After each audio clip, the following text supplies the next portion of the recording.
Can we start at 5 instead? Maybe we'll get better audience. Sure. No, Works yeah, better for works me. for you, yeah. We don't go home between anyway, right? No, not at 6 o'clock start. Okay, So so I guess we're on. yeah. Good. So the Pledge of Allegiance first, thank you. Come on, Jackie, get over. The Pledge of Allegiance To the flag of the United States of America, and to the republic for which it stands, one nation, under God, indivisible, with liberty and justice for all. Thank you. I think we should sing the national anthem on this. Go for it. You go for it, We could Mark. designate somebody to sing the national anthem. You, it's your idea. I don't want to, no, I shouldn't say don't want to do it. Get caught on somebody's cool. 6 o'clock board business, minutes, any minutes? No minutes. No minutes? No seconds? Lucia has given me a list of minutes that she has done for my review. How about bills? October, 2 bills coming here. around. Yep. Okay. 2 peer review bills. Anybody have any updates on Northern Bank, Hager Homestead, 550 King Street, MBTA, we're listening, we're doing that later on. Anybody got anything? Well, this is neither here nor there, but there are going to be some neighbor disputes with Northern Bank over fallen trees. What do you mean? What happened? Because of the wind and everything? Yeah, the windstorm blew over quite a few massive trees onto a neighbor's property, and they won't do anything about it. Are they their trees or Northern? Oh, they're definitely Northern Bank Oh, they're trees. Northern Banks? And what's Northern Bank said? Tough Well, they cookies? say legally they don't have responsibility for it, which apparently is true. From our insurance. Yeah. It is, yeah. So I presume What insurance does that mean companies from an will. insurance standpoint? They don't have, Active guard? I think it's only if they're dead. Because it's an. But I mean, it was quite a substantial. So the neighbor feels like Northern Bank should move or should cut the trees up, and Northern Bank is saying, no, it's your responsibility, Right. basically. Is it on their property, really? Well, that's not a good way to start things off. That's why I'm mentioning it, because Being a good neighbor now. the neighbor is not happy. Yeah, can I borrow your pen? Oh, go ahead. You want a pen of your own? I'm willing to loan you one of mine. sounds kind of similar to what they've been doing, so it surprised me a Is there bit. more than? No negativity. This is a positive planning board day today. Right. What about anything else? Nothing? I reported last week that Northern Bank is putting the bank part out to bid. I know that because the company I work for is bidding on it. That's exciting. Yeah. The other pieces are not out there yet, but the first piece is the bank. So, all I know about that. I have a Well, quick update after sure. Jeff. Pardon? I have a quick update after Jeff. Okay. Oh, I just said that they said that the subway lease isn't up until 2024, so that's when that will be taken down. Oh, okay. Well, it's better than people have been asking me if Subway's going to move into a trailer and be allowed to stay on that. Okay. It's amazing what people come up I with. know. Go ahead. I just wanted to follow up to last Thursday's meeting when I mentioned that we would have some of the key handouts available for the 4 main projects available at the library. So there is now a blue notebook that is over on the periodical shelf that says Planning Board projects, and it has some of the handouts that we discussed at the last meeting, specifically for the King Street Common.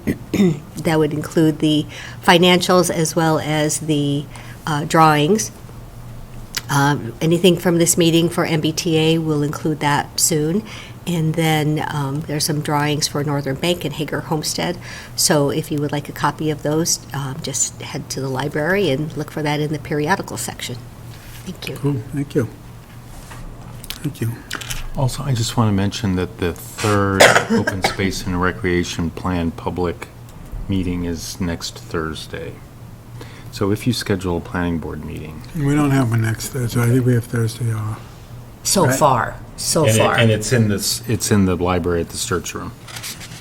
Oh, I do have something on MPIC. So we had a meeting, Master Plan Implementation Committee, yesterday here in this room, and we're going to try and get on the warrant for this, for the November 1st Town Hall meeting to just do a quick presentation on where we are in the, in meeting master plan goals. We've actually accomplished quite a bit in 6 years, which we think people are not aware of, nor are they aware of a lot of what we're working on is in fact in the master plan. So we're working on that. Great. You got anything? Nothing? Nothing you want to share with us? No? Actually, search for the assistant town planner has gone up in flames. We're have advertised twice, talked to a lot of great people twice. Anybody with any municipal experience, any planning experience has declined to offers. So we're going to, I'm going to work with HR director to redraft the job description, go back to the personal advisory committee and ask for it to be regraded, because we're not getting the, Are they declining because of salary? Yeah. We're just not competitive. well, they'll see, or in at least one case, they knew the salary going, well, they always know the salary going into the process, but they figured out that they couldn't afford to live in the area. So.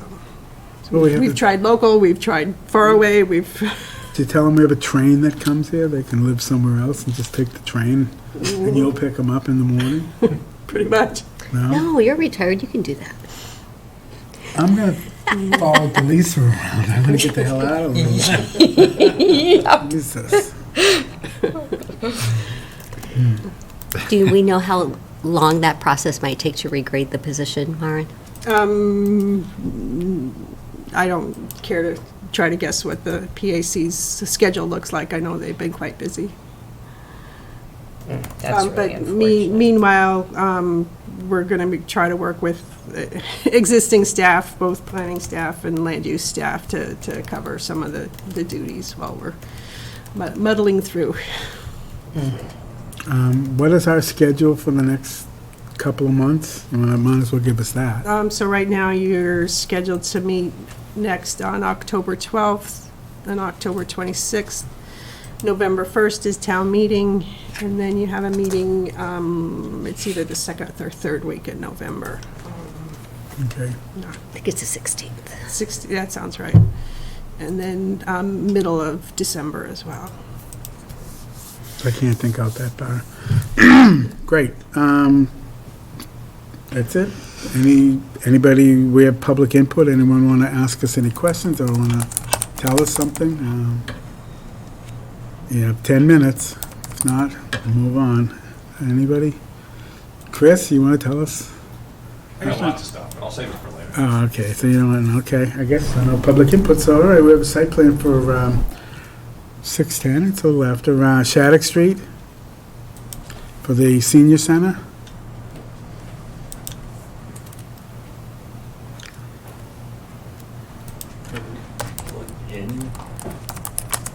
Oh, Karen, you're looking to present. We can do this. Do you think we could be wireless one of these days instead of, They make wireless HDMI, just another cheap. it's so unprofessional to have to go grab a cable? We're a big-time city now, town anyway. Okay, but what would it be to keep anybody from putting whatever they wanted on the I screen? guess nothing, you know, we have to use the honor system. There you go. Go ahead. I'm Mark Ritz. I'm project manager for LLB Architects on the senior center next door. So just go quickly. We've got here is kind of from where the excavators is out there right now, the view of the building. So that side faces the library? Yes, it does. The main entrance faces the library.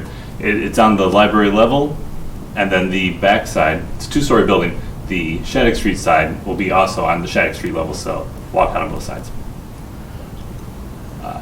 And then you got Eric here from CDW to talk about his everything else. I've got more plans to come over later, but. So this is the demo and erosion control plan. I'm sorry, Eric. So Eric Williamson, I'm with CDW Consultants, that's Site Civil Engineering. Okay, thank you. Sorry. So this is the demo and erosion control plan, but I think I'll just flip to the layout materials plan. So as he previously mentioned, that the building sits on the same level as the library. The front faces the library. It's set back from that existing curb line just enough so we can create like 19 additional parking spaces on the library side. And then the Shattuck Street stride has some sidewalks, courtyard area, and a little bocce court. It's graded into the hillside so that the lower level is on the same level as the library. Drainage-wise, we're connecting to the existing underground infiltration system that serves the library. And there's another smaller underground infiltration system in the front to deal with the courtyard and the bocce court area. Could you identify, I was looking through the peer review comments, with the rain garden, which seems to be the subject of Yes. so many comments. So the rain garden is on the left side of the plan at the bottom of that slope, sort of to the top left corner of the building. It used to be bigger, and as the grading changed around because of the existing utilities that served the library, it got smaller and smaller and smaller. I thought it was still being planted as a rain garden, so there was a little bit of confusion between the site plan and the grading and the landscape architect plans. So it is a rather small area, but again, I thought it was still being planted somewhat to, resemble a rain garden. But drainage-wise, it wasn't being used in the calculations because it's so small anyway. Okay. Flipping to the utility plan, the electrical service, water service come off of Shattuck Street. Sewer connection is actually, on the library side of the building to an existing sewer manhole in the library parking lot. Again, the drainage is tying into the existing underground infiltration system that the library installed. That's pretty much it for the site layout. It's fairly straightforward. I don't know if you can answer this, but it seemed like, well, I think it's great that there's a bocce court on the plan, but it seemed like that isn't included in the contract, or what do you know about that? So right now the bocce court is we went back and forth with getting rid of for value engineering. It ends up that the sand or the pea gravel that it's made out of, no difference in price between that and turf. So the bocce court's in. We did take out, there was originally nice granite curbs. It's down to a pressure treated wood curb, Okay. but it's still a court. Okay. I think that's an excellent spot for it on that lawn on Shattuck Street. And then to the north of it, plan right, is community garden area, small community garden area. Hey, have you seen all Green's questions and concerns? Yep, they did get the initial peer review and then provided the responses. Green did the back check, and then this sheet here is the open comments. Had a quick discussion with Jim Thorne of Green today.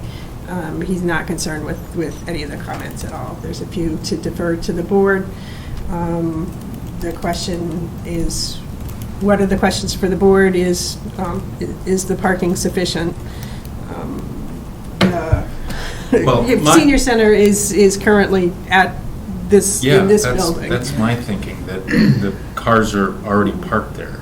So this is actually additional parking for the whole complex here. Right, so that was one issue that he recommended that the board discuss. Another issue is recommendation that the landscape plans be updated, but you can condition that before issuance of either building or occupancy permit. So in addition to the 19 spaces, there's also 4 handicap spaces, is that right? There's 2 handicap spaces directly in front of the main path up to the front doors. But all of those spaces in front, directly in front of the library building are 10 feet wide. They're a little extra. That's nice. That is nice, but I thought I read that there's a total of 23. It was 19, 2 plus 2. No, there's a total of 19 spaces. 2 of those are handicap spaces. Okay. So, under item 16, it says that plans do not show the provided required schedule of parking area requirements. This should be added. Please revise. You guys did. And then you talk about the additional 19 spaces. Okay. So there's only 2 handicap spaces? And it's a senior center? I'm just wondering if there need to be more, even with the added width. There's only room for 19 spaces as configured. They could certainly make other spaces additional handicap with another, accessible aisle next to it, and you lose a parking space for every accessible aisle you added, but So a double-loaded handicap space is how long, like 20 feet? the length is the standard length. It's the No, width. not the length, the width, I mean. It's, Yeah. depends if it's a van or a Okay. car. Well, yeah, I'm just, Yeah. my point was that the 10-foot spaces really, if they're next to each other, it really creates quite an aisle between vehicles. Yeah. It's not striped per se, Right. but it exists. They're generous. Yeah, so with all these 19 spaces as being all additional as to what they're currently using, I don't think it would be an issue to reconfigure this to be, dedicated More handy handicap. spots versus a standard parking spot. 19 handicap spaces? No, I'm not saying 19. Oh, You couldn't okay, do because this 19. is not just a senior center. This is Right. for, yeah, But okay. you could add more, you would take away from the standard parking spaces, but the amount of pavement's not really going to change. There's no room to widen. So according to this, That's off the plans. this off the plans, it says you have 19 spaces, 2 handicapped accessible spaces, and 2 van accessible parking spaces. The 19 is the total number of spaces. The 2 handicap spaces are both van spaces. Well, okay, so that's currently on the plan, so I guess the plan is wrong. There's a, no. Can I see what you're Sure. We just want to make sure we have the accurate number. That's ultimately. Yeah, again, it's, And that we there's have as 19 parking spaces. 2 Okay. of them are handicapped. Two of them are accessible spaces. Those 2 accessible spaces are Van accessible. van accessible. It's, So It it's not should say 2 plus 19 2. spaces in total, is Yeah. what it should it's a say. little, sure. If we I- just- So And it's that, up- can that please be changed on the plans so that And it's it's- Sure. accurate? It's going to be up to the town if they want to decide to reconfigure. We have plenty of parking there between the old and everything else that's down there. So if we want to put more pocket handicap, we can at a later date, but Yep. just for the plan itself. So that's on Plan C3, L&M, is where you can find that. So that's why I was asking that question. Oh, okay, I understand that. It's a little unclear, I guess, yeah. So the other comment was about, the parking based on 250 square feet of gross leasable area. Well, I recognize that they're trying to find somewhere something to hang their hat on. I don't think it's appropriate for that. It's not a retail, it's not an office. Anyway. So, I noticed there wasn't a response there, and I think that's fair.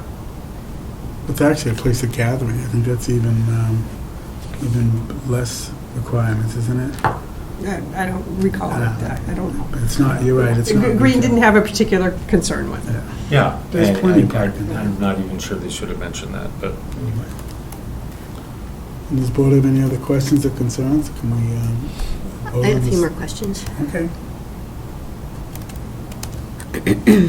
So I know that one of the things that I saw from the new plan right there is it looks like all of the existing trees on the backside are going to be removed that are currently there. In between the tennis courts and the house, Yes. yeah, they're going to have to be removed for regrading. To Okay, so not even a single one of them can be just saved. the large beach up there, is the only one I think we can keep up there. And which one is that one on That's the that, plan? the big, The big green the big spot. green one Yeah. up there on the corner of the house. Well, in the It's front. got like the 5-foot diameter trunk on that one. Okay. And that's because you are raising the grade, there's this grade sloped up from the street to the second floor. It's about flat, but because we have to dig out to get down to the first, so we can have a walkout on the north end of the building Okay. for egress. Yeah, because that's on a hill as it is now. It's nice to go to elevate. Yeah.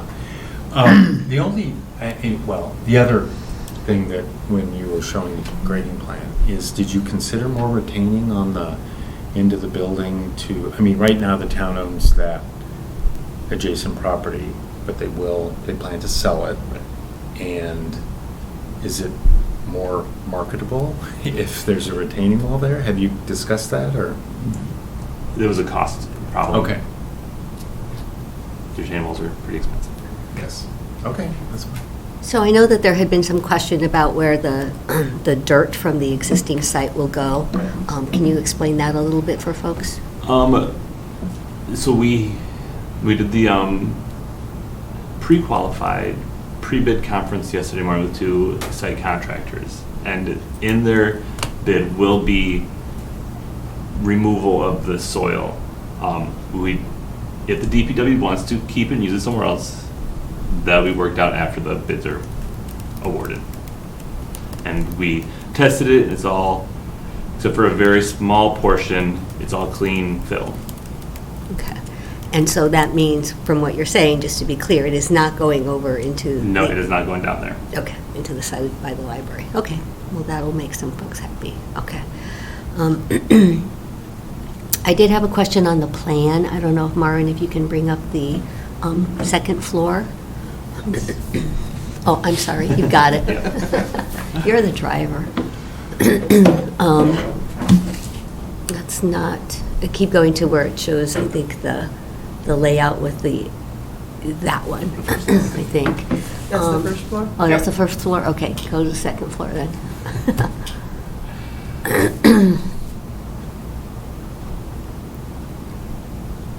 Can you go to the second floor? Second floor.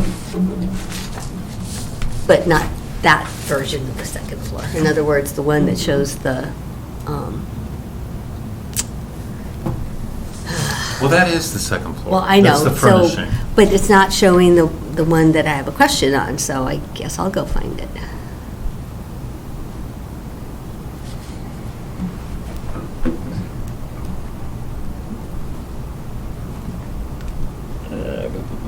It's the furnishing, floor finish furnishings area. Sheet A1.01. I don't really think, No, that's the first floor.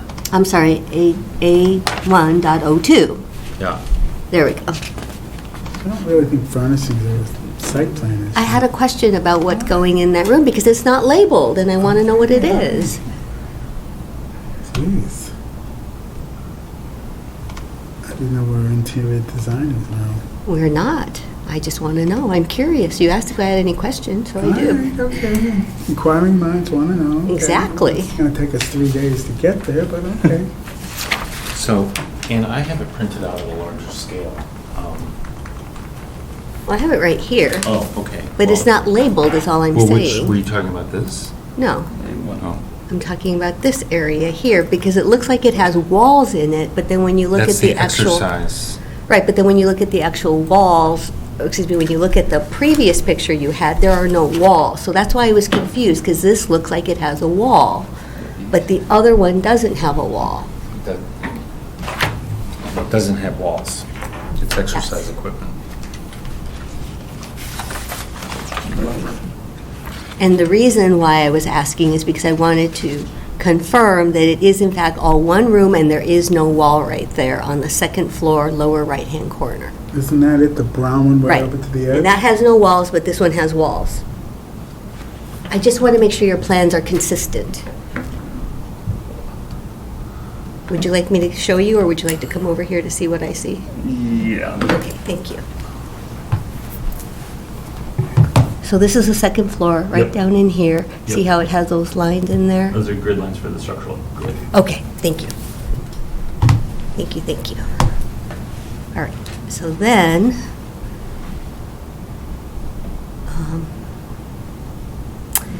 so this question was asked by a resident, given all of the flooding that's been going on, what are the concerns about this happening, and what more could be done to ensure that what will be the lower floor of the new center isn't affected? And actually, that's a very good question, because Green's peer review does include all of the stormwater, and they did have one question about the elevation of the floor, basically. So in the, I guess, the back corner, the rear, or the side entrance off to the right, there's a door there. We did lower the catch basins and the swale a little bit to make sure that even if it did fill up with water, it wouldn't fill up as high or as close to the doorway. And if it does start to fill up, it is going to go around the building before it gets into the building. And that's true of the catch basin that's in the front in the former rain garden area. If that area fills up, it would flood a depression in the front of the building. As that fills up again, it's going to flow out into the parking lot. So the whole parking lot would have to flood to even start to begin to flood the building, and the parking lot's already up on the hill. I don't see how it would flood the building as being situated where it is, because just, further north, it just slopes all the way down. I don't see how it would flood. Right, so another way to say that would be it has been taken into account. Sure. Yeah. I just wanted I wanted you to say it so that the residents who are watching Okay. and ask that question would know. All three of them. Yes. Well, There might even I be guess four. in general with these deluge events, are you now working to a different, I mean, not for this project, but in general, are you going to have to take into account, 11 inches of rain in 2 hours, or? They still have to design everything for a 100-year storm. Right, everything's Yeah, designed up okay. to a 100-year storm. We're just getting them more We frequently. just had a 100-year storm, or a 95-year storm. I don't or even know how something. big your pipes would be at that point. Yeah, They would okay. be enormous. Yeah. I think the 100-year storm is 2 inches, 1.5 inches an hour, something like that, and we have 8-inch gutters on the roof. Yeah. Of this thing, so they'll be. Yeah. I was just curious on the O&M, who from the town will be signing it as a town lead representative? I believe that's going to be Brian Forrest. So yeah. Alrighty, so I guess I would move that, based off of Green's comments here, that we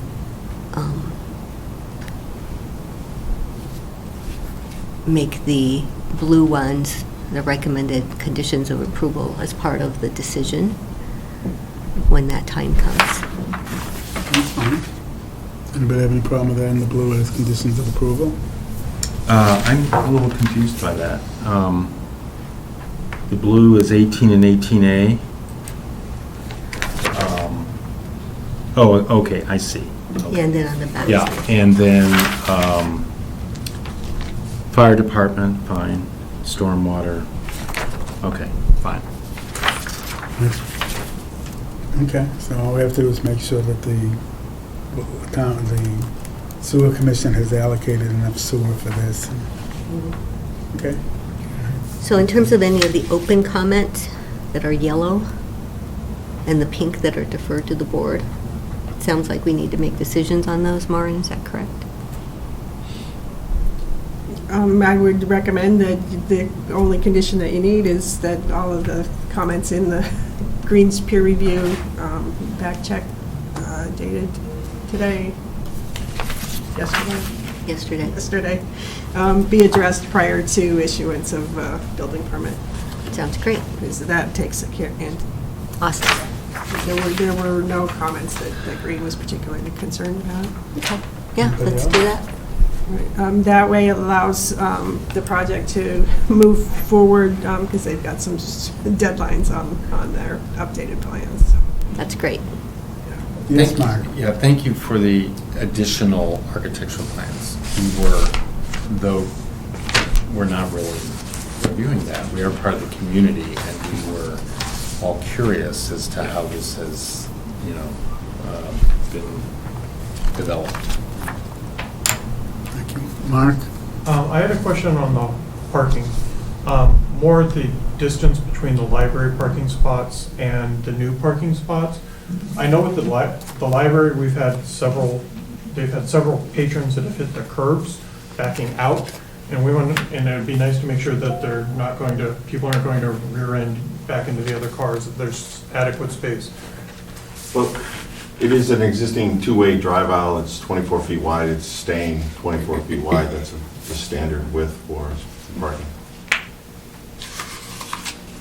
Okay, so I'll entertain a motion to approve the site plan subject to the Green's comments being addressed at the issue, Prior to issuance of building prior permit? to issuance of building permit. Do I need to move? Okay, I so move. Second? Second. All in favor? Aye. Thank you, gentlemen. Thank you, good luck.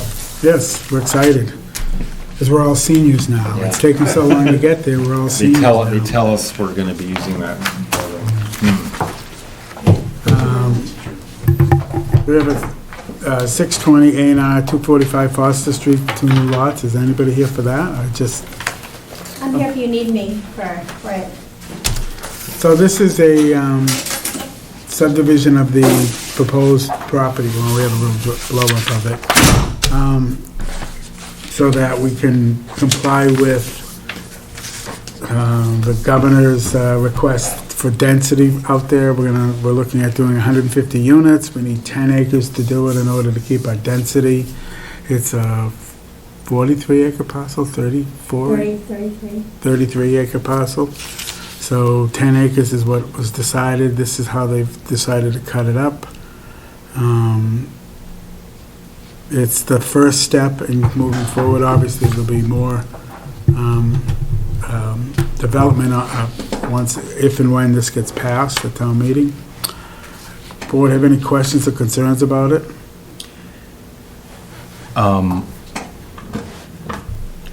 As I understand it, this A&R is 2 lots despite the interior lot lines that are shown? Yes, that's correct. For the record, Christine Hung, attorney at Reamer and Bronstein.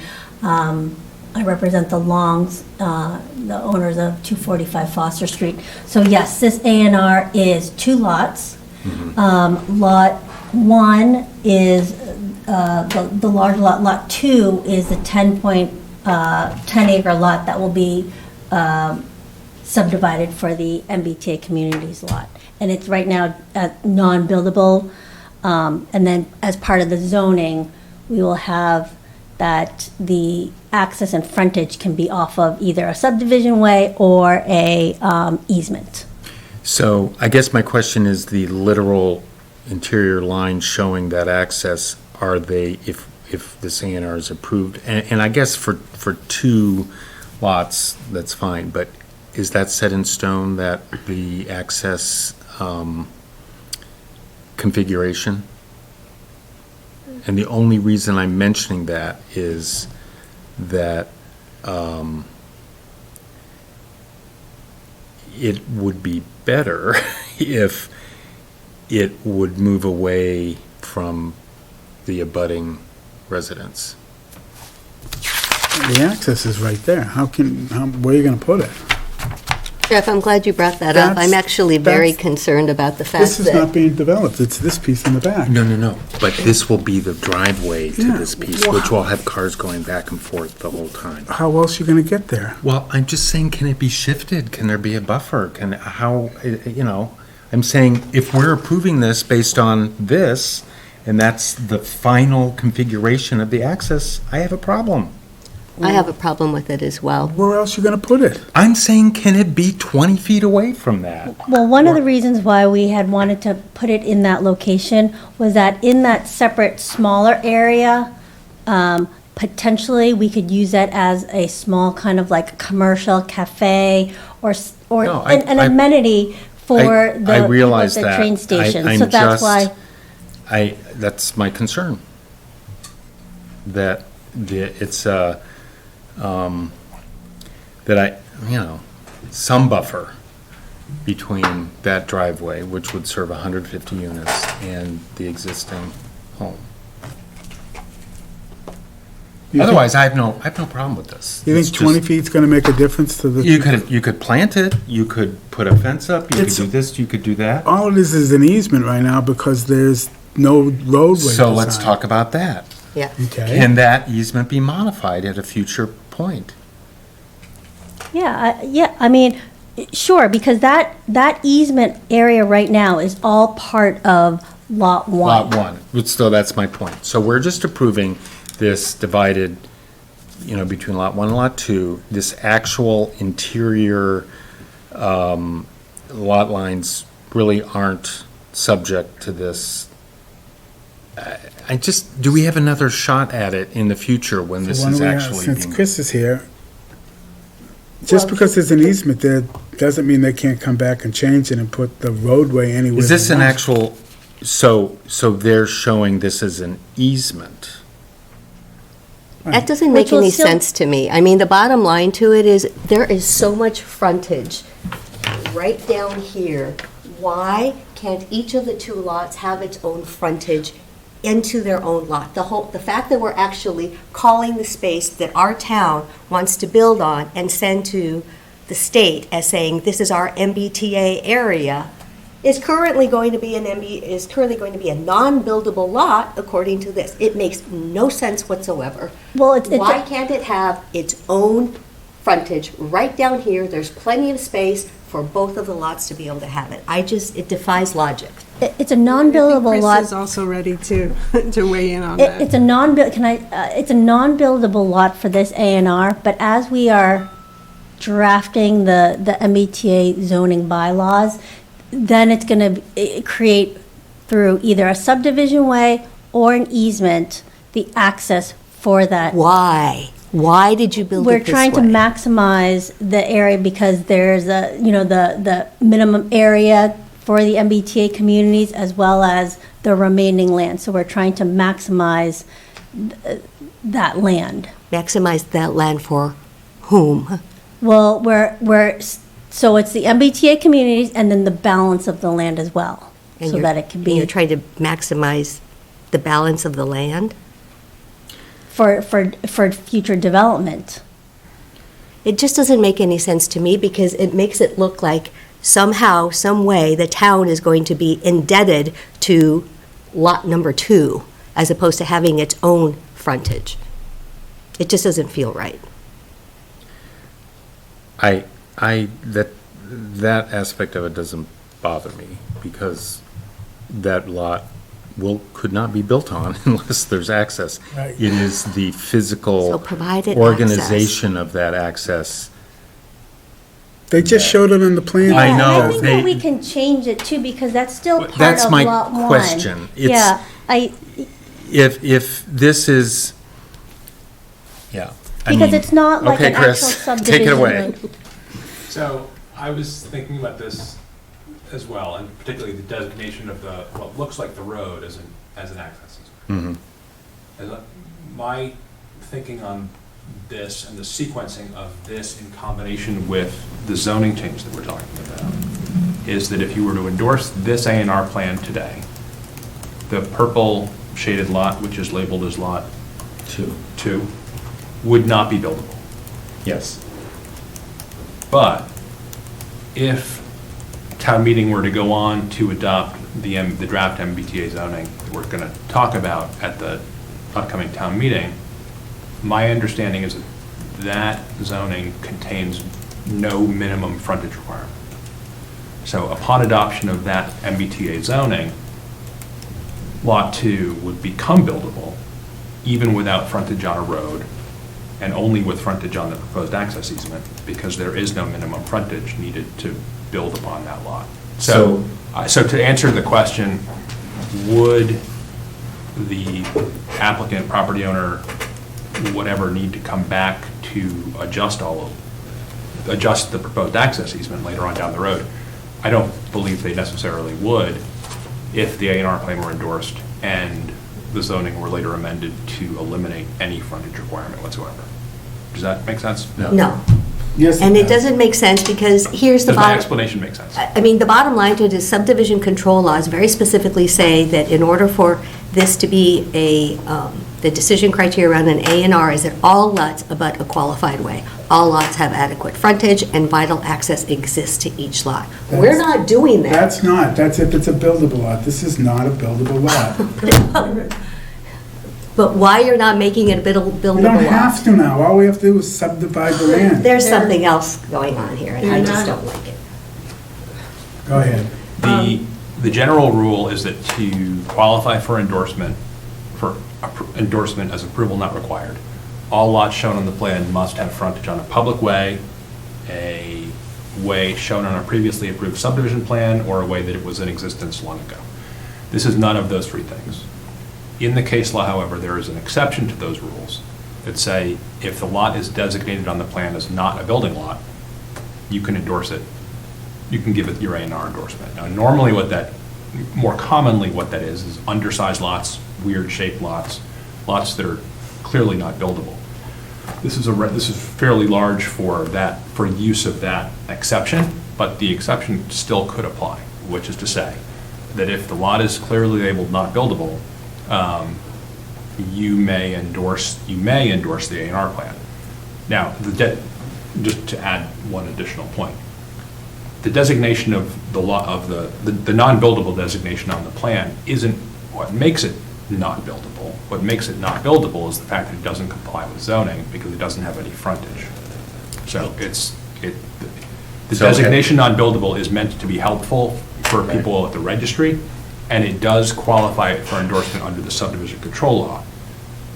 But notwithstanding, however it's labeled or not, if you were to somehow endorse the plan, it would go on to get recorded.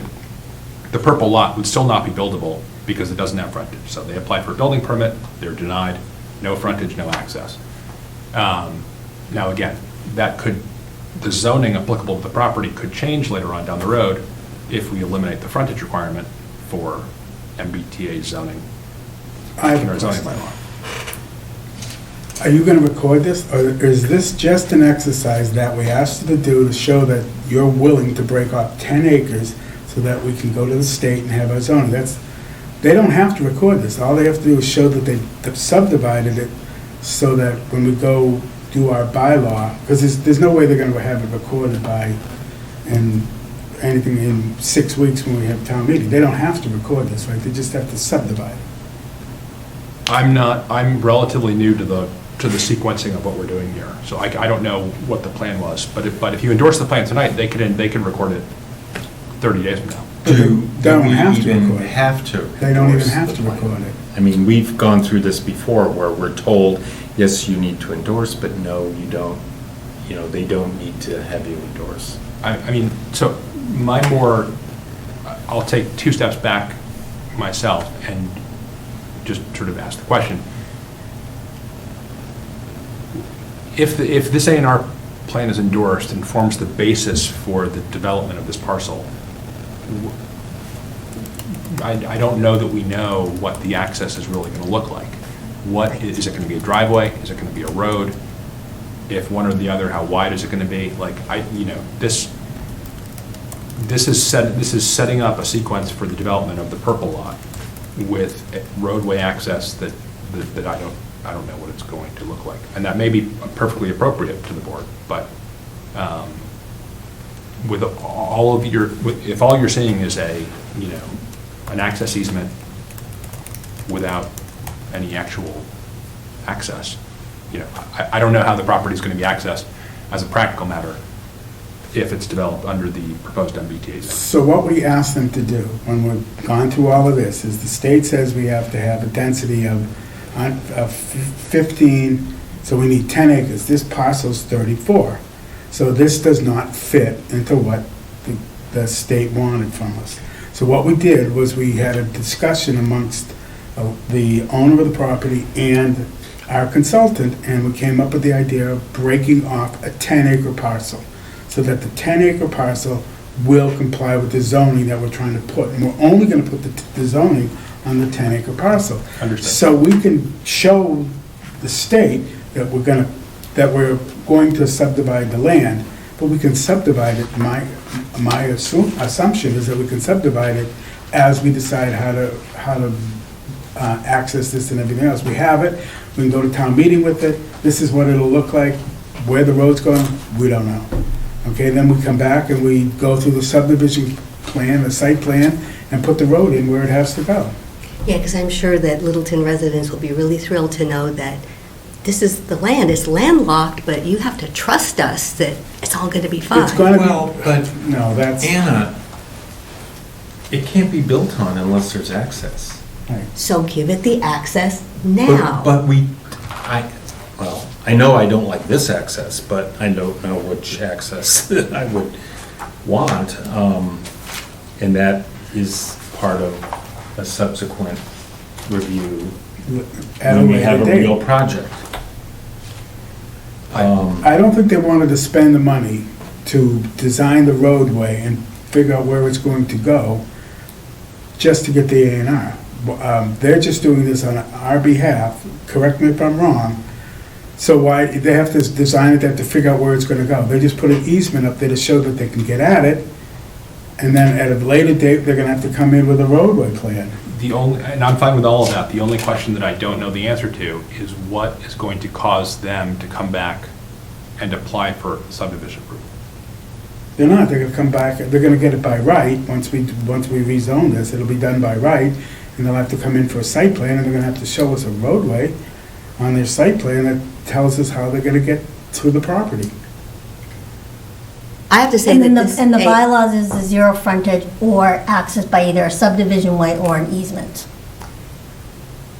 This rendering of this A&R and then the spoofed up one were a complete surprise to me, because for the last couple of months, we've been having Emily Ennis here, and she's brought in her pictures of renderings, as to what this would look like, and everything here, probably can't see it, everything here shows a direct road going in. It doesn't show that, you're going to have to provide an access easement from the landowner next door. I mean, come on, we're just complicating this. It's not, it's the same landowner.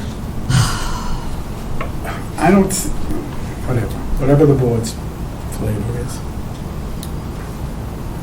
Well, first of all, I want to elaborate on what you said. We can certainly zone the entire parcel under the MBTA, but it creates more units than the Right. town wants. And we're doing this, and we are lucky that we had this opportunity to sort of custom make a parcel in a totally appropriate place for transit-oriented housing right next to a train station that's undeveloped. It's quite the sort of perfect storm. Now, I agree with you, Anna. I don't understand the access, but I don't quite have the answer from Chris, but I'm sort of assuming that we would have another bite at the apple on that. And if not, then I want a different easement shown. Just shift it over. We wanted to push all the lots over the ridge out to the back. That's exactly what this plan does, and we're leaving a huge buffer from the residents of 20 acres, which is exactly what we told them we'd do. We've done this plan does everything we told them. But Mark, this parcel is still zoned industrial. Correct. Okay, okay, so I've listened to everybody, but so what if we just did it so it came over here and here? So then you had a buffer here.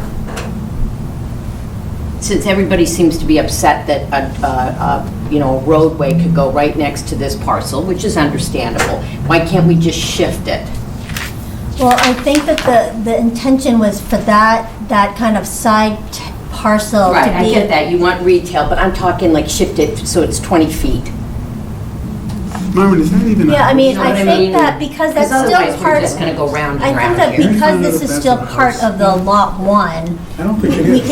can, we could shift it as long as it's still within that green Right, section. right. So do you see what I'm saying? Like, maybe this is buffer here, and instead it goes like Yeah. this.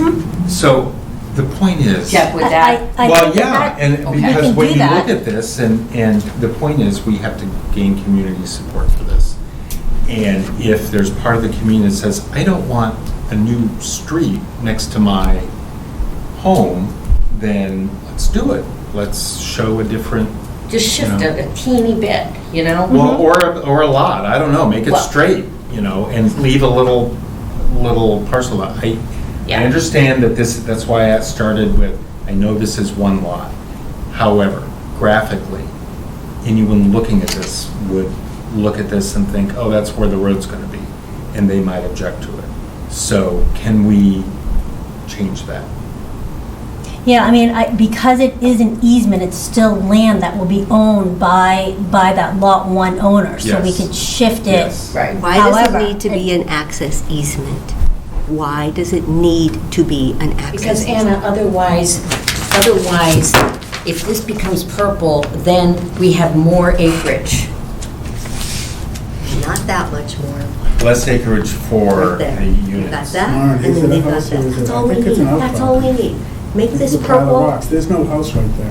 So could we do that? So we want to keep it as an easement and not as a subdivision roadway because that takes up more land. Then you have, then you're bound to the subdivision rules and regulations and then that creates like a separate lot as well that eats away from.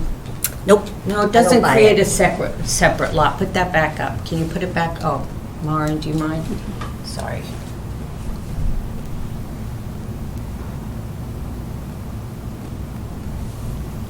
Marvin's looking up the lot 84. See, it's a Oh, treed lot. It's not there's not a house there. there's no house there? There's no house there. It's all trees. So who owns that? What Yeah, she's trying to figure out right now. But- There is a house there. there is. There is a house there. Why does it look like it's all trees? Well, there might be Which one? trees. Are you sure? Just because they haven't taken down all the trees like some of the houses up the You street. sure it's not that house is right next to it and that's the open part? It looks like it's all trees. I mean, I can bring it back to the engineer and then see if we can move that. So there's two things. There's moving the easement, and there is also considering taking some of the 10 acres and making an actual subdivided. So now you have the problem with the MBTA. That's part of Well, the- there, it is We a don't want to problem. make It's the a 10 acres trade-off. any bigger. I agree Yeah. with you. I mean, there would be fewer, but at the minimum, change the easement. We can go back and look at changing the easement to making it a little bit. Could you put the easement right next to the MBTA? The roadway that comes up now that services it is right next to the parking. That white is the parking lot next to the MBTA. So maybe you have the access easement That's a very good there. question for the board. Right now, it's set up so that it's as close to being across from Balsam Lane as possible, so you have a four-way intersection there. The way it is currently? No, the way- Versus where the moving it easement is down shown. here versus moving it down here? Right. And that's- Yeah, see, there's Balsam Lane coming out right beside it. Oh, so then that's probably why the engineer designed it that way. Because that's what our bylaw says. So it tees off. If it could tee off with a little more room. Anyway, That's the feedback I have. So that's my feedback. I'll just send this around for the other board members to take a look. That's what I'm talking about. There's enough there for 2 roadways, to be able to be created, so there doesn't. Well, why so don't you it share doesn't- that with, So it doesn't require an access easement. You saw it. Yeah. The problem with that is that your access is going to be right next to the access going into the parking lot, right next to it. is that so bad? The whole thing is a, There's already a parking lot there. Okay, so now you're going to have 2 roads beside each other. No, you have you have an entranceway and then a road. What's bad about The that? main entrance to the parking is down It's right by there. the crossing. That's all wide open right there. See the green right next to it? That's the parking lot for the MBTA. The whole thing, it's all wide open. There's no segregation there. You can go in the parking lot any way you want. No, but putting a road next to the parking lot, Okay? why can't we do that? When you move the easement over next to the MBTA access, shift everything over that way. So shift But then everything wait. over to the left? To the left-hand property And you line. put it back up. Right, we know that one of the pinch points is the crossing, the wetlands crossing here. But I think that some of They the, got to cross it anyway. you're right, remember? which is where they have to cross it, so Right. if they start here. So you put it right next to that yellow line. I think, it needs to be redesigned. I mean, conceptually, fine, I mean, at least in my opinion. I mean, in terms of it doesn't bother me the buildable, non-buildable lot, whatever, I know that's legalese. Anyway, so. Lauren, what do you think? You're the town planner. The town needs the property owner to provide an A&R in order to move forward with the MBTA zoning. Or we lose a ton of money. I've heard that it sounds like the owner is willing to look at moving the easement over. That would, sounds like the planning board would be very happy with that, well, happier with that. As far as buildable lot or not, I don't see that that's material. And having 2 access points to Foster Street, I don't think that that's a good idea, because then you're asking for 2 driveways, is my understanding. I might be missing something. Why would that be 2 driveways? Well, you would have access to the non-buildable Driveways. lot and access to the buildable lot. Right, which you want to avoid, extra driveways. So my perspective is, I'm sorry, Jeff, go ahead. Oh, no, I'm just, I've I was said going to what say, I'm looking at this from the town's perspective, and what the town was told about this is that, you know what, sure, this owner, this property owner would provide the 10 acres. Well, it needs to be provided in a way that's easy and accessible for the town, and that current plan does not do that. And that's the way I'm looking at it. I'm looking at it from what's in the interest of the town. Our bylaw says that the roads are supposed to intersect each other. That's why they put it next to Balsam. Okay? That's what our bylaw says. Okay? But can we conditionally approve it, that we decide where the access road comes in? Well, then, if we want to do it No, so they're gonna have beforehand, them- Then they're gonna have to move it, right? You cannot condition an A&R plan. You can only endorse what is in front of you, or ask changes be made, and then they come back for your next meeting. Yeah, or, and maybe next time if we continue this, maybe not do any action on this tonight, I'll bring the engineer back, and then she can explain the reasoning why that this access easement was put in this location. I think, as Maren said, it has something to do with the access drive with Balsam Way, and also the crossing over the wetland resource areas as I well. don't think the wetlands makes a difference. It's probably gonna be pretty much the same. I think that to have the engineer would be great, but also to come with some alternatives. When we will look into that as well. Okay. So just so that I'm clear with the board, in terms of alternatives, you wanted the access way to be moved closer to the, MBTA parking lot, yes, like, so like, right Yeah. next to the lot, Yeah. yeah, right Yeah. next to the lot line. Yeah. And I would think that that would not preclude development of that, Green space. That green anyway. space. Move it all the way as far Yeah. over as you can. because, so there's a road between whatever's built there, you know, Okay. crosswalk or whatever. So they have to withdraw without prejudice, right? Right. Do agree. Okay. Are you capable of withdrawing without prejudice? of the A&R? Yeah. Or can we just continue it until, I don't think we can, you have to withdraw. 21 days. Yeah, you have to withdraw, you have to write us a letter that we're gonna withdraw without prejudice, correct? wait, we have 21 days, you have 21 days to approve, right? But so then, Act on it. If they don't act on it, then it's automatically approved, and they want, looking to avoid can we grant that. an extension? If you, I believe you can. If you write a letter, and we file it with the town clerk, that should suffice. Yeah, we're happy to Okay, okay. do an extension. We can So do that. an extension to when? The next board meeting is October 12th. It's more than 21 days. Correct, but. Will we grant an extension? So, yeah, a day or two beyond the next meeting, I would say. Sure. So at least till October, the 14th or something. Great. Thank you. Thank you, Thank you. thank you.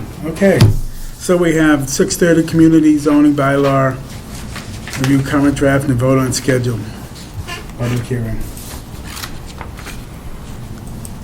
So, thank you, everybody, for your patience with the process.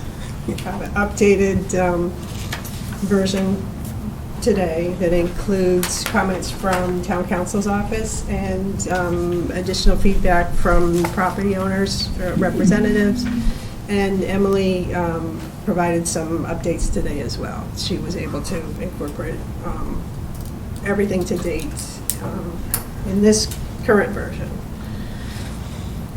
So is this that? Yes. Okay.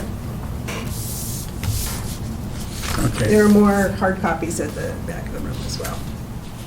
so we have town council, and do we have any questions or concerns with him? If we walk through it? We're trying to do everything we can to be compliant with the state so that they don't, so that, because we're one of the MBTA community, just to bring you up to speed, because I know you haven't lived it like we've lived it. So. What if we start with town council's first two questions from his email? Well, can I just give you an overview of why we're here, just to make sure that Chris is up to speed? So, we're one of the cities and towns that has to put in 750 units, Zoning that would allow. zoning that would allow 750 units. We're using 600 of those 750 units from 550 King Street, and so that means we have to do 150 here. In order to keep the zoning, the density that the governor wants, we have to have 10 units per acre. 15 units per acre. That's why we have the 10-acre parcel that you just heard about. So that's where I would this, and this is the bylaw which is going to do by right that zoning to be able to accomplish that. Multifamily is all it is. And if we don't do it, then the state will never give us any more money and we'll be sued. Okay, and then you get involved again. So anyway, so that's where we're at. No, so I understand, thank you for the context, Mark, which I understand. And, you know, we town councils are relatively new to looking at the zoning. You guys have been at this a lot longer than we have, as has Emily. And when we started looking at it relatively recently compared to you guys, you know, I think the draft is in very good shape already, but just because we can't help but, you know, poke a hole here or there, or, you know, or do a little bit of editing. You know, we had a couple comments, a couple questions, and a couple of suggested changes, but I think it is important to point out that none of that should be taken as being anything other than really sort of pleased with how the state of the draft as it was when we started looking at it. It looks very good. And I don't have any real prepared comments. I just had, you know, there's a couple sort of marginal comments and suggested revisions in the draft that we shared, which Emily has already taken another pass at. So mostly I'm here tonight to answer any questions, and I think sort of step in to take a bigger role as we move this forward from now to town meeting, just because, we'll certainly be there at town meeting and responsible for, helping you guys apply this bylaw even after it's adopted. So we want to, having not had a great role in the drafting of it thus far, I think now is when we would normally step in and start helping you guys out. So again, happy to answer any questions or go through any of the comments that we shared with you guys yesterday. But that's sort of what I see as our role. And overall, it looks to be in very good shape to do all of the things that we're now tasked with doing at the state level. And putting it in warrant format. Turning it into the form of a warrant article. Yep. I have one question, and it really doesn't pertain to this. It pertains to that. That being? The 10-acre parcel Yep. and all of that stuff that's going to go on at town meeting. And I'm anticipating nobody asked for a revision of this on town meeting floor, but what happens if somebody does ask for it? Well, just for my own context, the parcel is going to remain in private ownership, correct? And be developed privately by the private property owner. Right. Right. So, I think what we need in order to make the zoning work is a properly sized parcel that exists as a matter of record so we can rezone it. We're going to need to have a parcel that we're working with, and we're going to need to amend the zoning map to apply to whatever parcel we're talking about. So It's going to be changed to residential, right? it'll be changed to this type of zoning. So that it's going to be We're calling this, I forget what we're calling it, but, it's the King Street Common, it's a new zoning district. Okay. And a one parcel zoning district. So, but we need, the meets and bounds of the district need to be shown on a map. And in order to do that, we need a parcel to work with. Okay. I want to go back to your comment about, I assumed that this is for the 10-acre parcel, but you sort of wrapped in the King Street Common. So this does not apply to King Street Common. Well, we have to make a minor tweak to the King Street Common District in order for it to qualify as the 600 units, the Okay. 40 acres. And so that's the first part of page 1. Is that right? First part of page 1? Yeah. So revise the King Street Common zoning Renumber district. existing C, okay, Right. okay. And So the that's, tweak to the King Street Common is fairly minor. It's to update that zoning so it complies with MBTA community's requirements regarding affordable housing, the rounding of the number of affordable housing units. okay. But if we recall that we already have a special permit in place and approvals in place, those approvals remain in place. So it's not like we would lose any affordable units. So the rezoning of this, the rest of the parcel stays as it is. This is just a rezone of that 10-acre parcel. That's my understanding, is that we would, yes, this rezoning that we're talking about now would apply only to the 10 acres that are being newly created by this A&R plan or some new version of it that you see in 2 weeks. So when you mentioned earlier about the one zone spot, you did mention to us a question in the email about whether or not we were zoning just this one or whether it was an entire area. Does it seem like we're the only ones who are zoning just the one spot, and does that put us in a bad spot with the state that then they would be more likely to turn it down because it's just the one spot as opposed to the perimeter? I'll defer largely to, I think, to Maren and Emily on that, because I think they've had more dealings with the state than we have. But to my mind, the fact that it's one parcel only. Well, you raised the question, so I just really wanted to. I think it is fine as long as the construction of the requisite amount of housing is going to be feasible on this parcel, which it certainly seems like it will be. My understanding was they encourage multiple sites.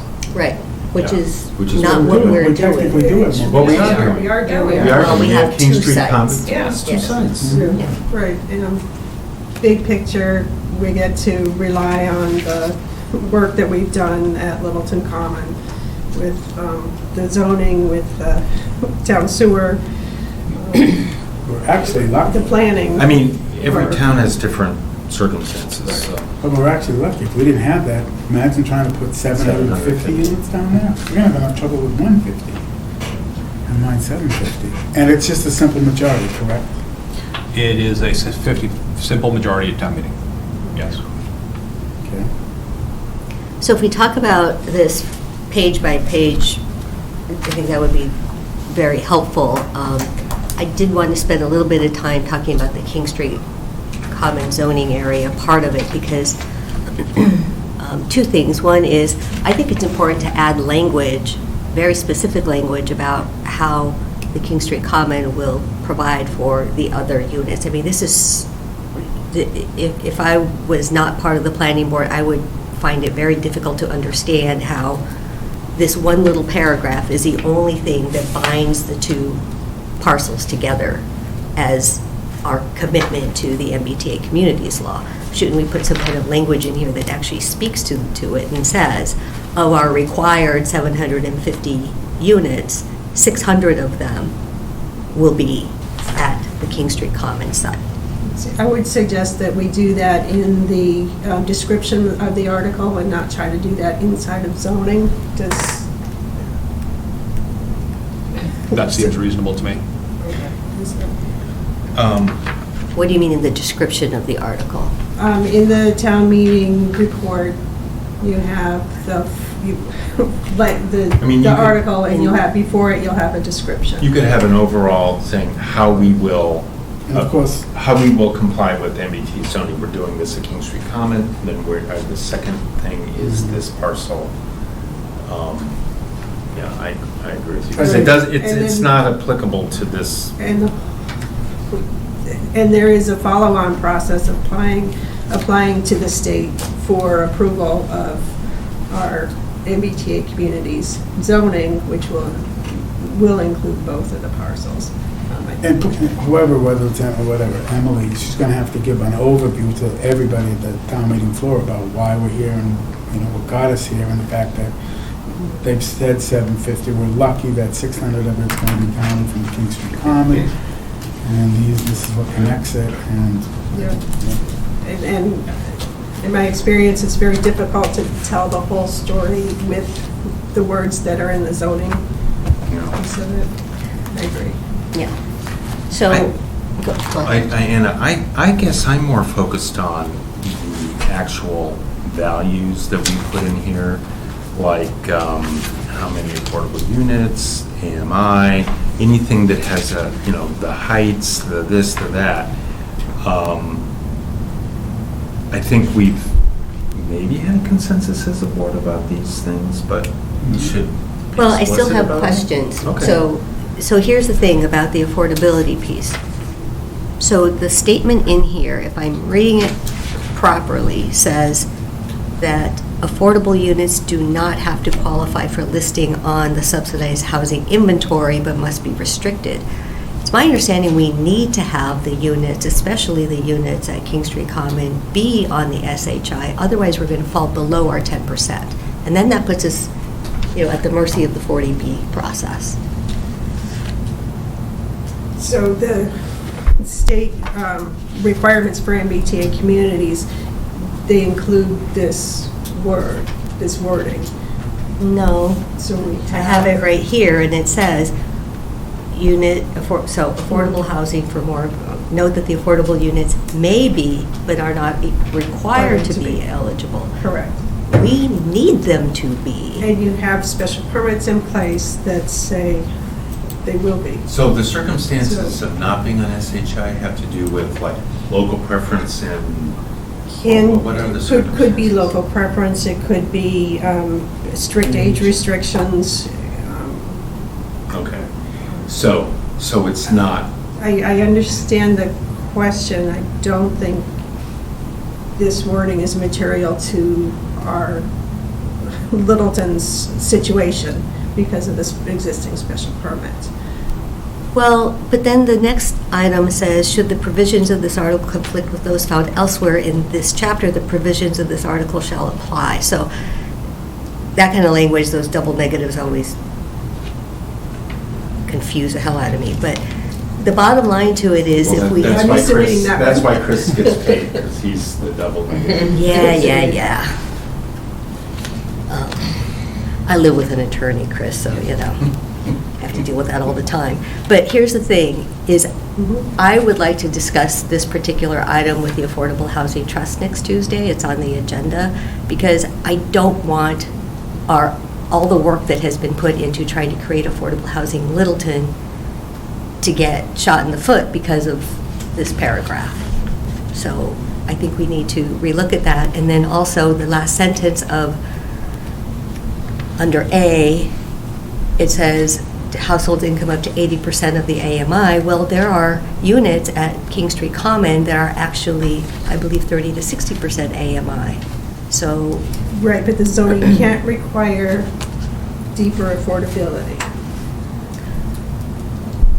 so you're telling me that we have And to, qualify for, and part of the, being part of so you're the telling me that communities. we're going to give up those senior units at King Street No, Common? you have, you have special permits in place that already cover. As long all as they that. don't get negated by what that statement says. No, it's prior special permits are in place. Yeah, we'd have to vote on negating. Yeah. Right. But, and also it says up to 80%, which to me just seems like we're not doing like 120% like we did at Hager or whatever. So it could very well be that there's deeper affordability. So those are the comments that I'm most concerned about and want to discuss with the Affordable Housing Trust. So thank you on those.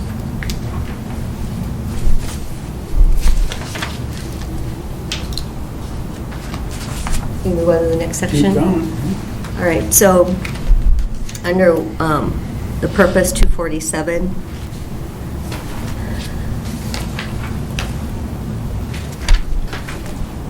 I understand that the sample from the rubric was essentially just plopped in here. And I disagree with them.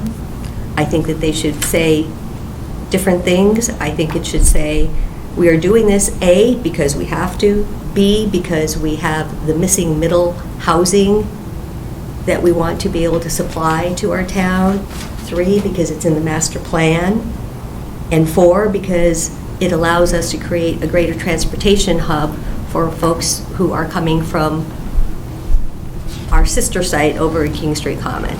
I think those are probably more relevant. I mean, the fact, like under number 3, where it says preserve open space by locating a cluster development, are we calling this a cluster development? I mean, it just, Well, this language is just... Relative to 1 acre zoning, it is. Okay. I just want to make sure that this language really reflects Littleton, and I find it not. You guys can disagree with me, but those are my comments. I agree with you. Well, I think it says what you just said, you just used different words, like encourage the production of a variety of housing sizes. Well, you talked about the need for the missing middle, which is a part of a variety. Maybe it could be, I think adding that as part of the master plan is important, because again, people keep forgetting and keep saying that we're just inventing this stuff, so I think that would be easy to slip that in. So if that could be taken another look at, that would be great. Chris, maybe you can help me here on this, going back to that C comment. Should the provisions of this article conflict with those found somewhere else in this chapter? Chapter. We're not talking about article, because this is now Article 33. Chapter. What is chapter? Because purpose is chapter 40? I mean, what chapter are we referencing? Because all of these other items are not chapters. I just want to be very clear when I read the word chapter. What is it referencing? Chapter 173, which is the entire zoning bylaw. Thank you.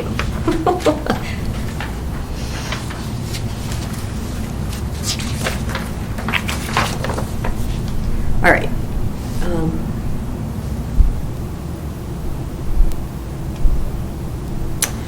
So if we go into 149 definitions, the bottom of page 2, so in looking at those definitions, most of them are straight out of the DHCD rubric, but the ones that aren't do go directly to the A&R that we were speaking about before. So definition number 1, number 5 are specifically focused on the fact that there would be an easement allowed. And so I'd like to understand, if we use the rubric on all the other definitions, why did we change the one here for 1 and 5?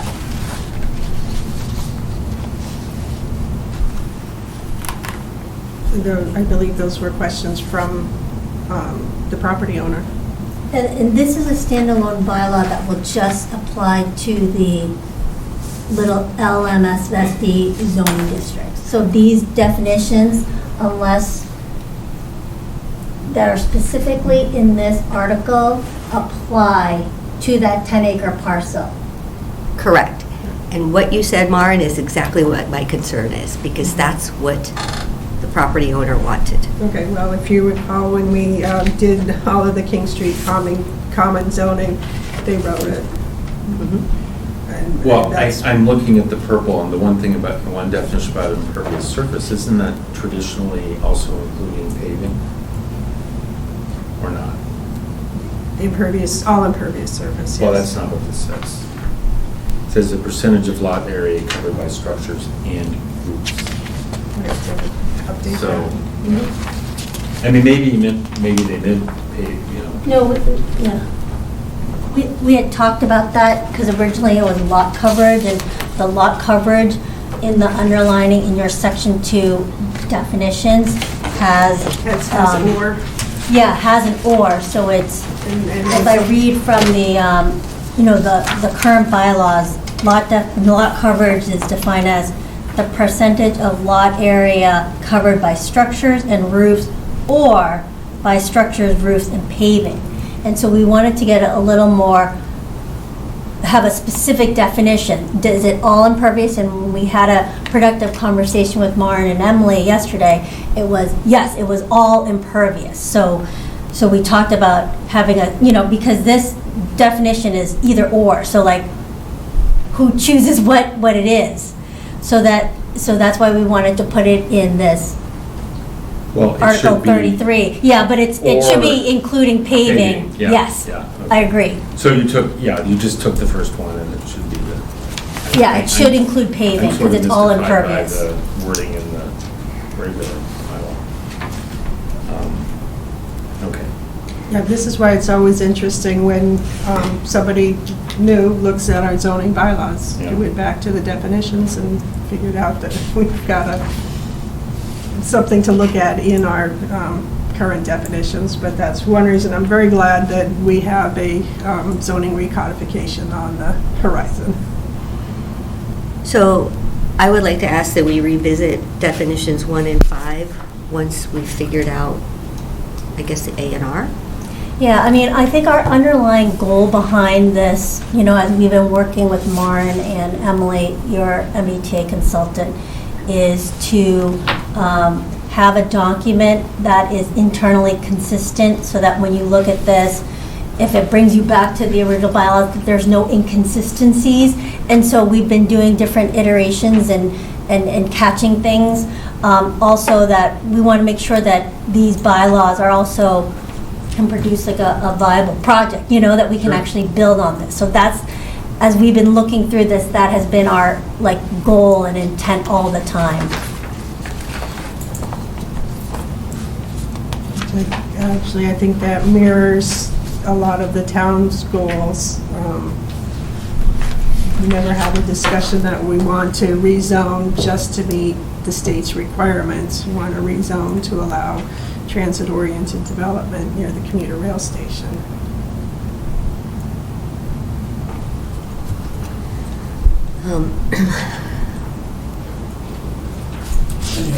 Yeah, I'm ready to move on to section 251, permitted uses.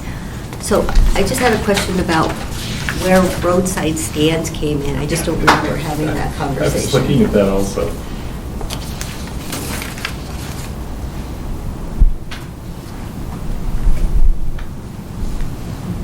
Is that just cut and paste, or,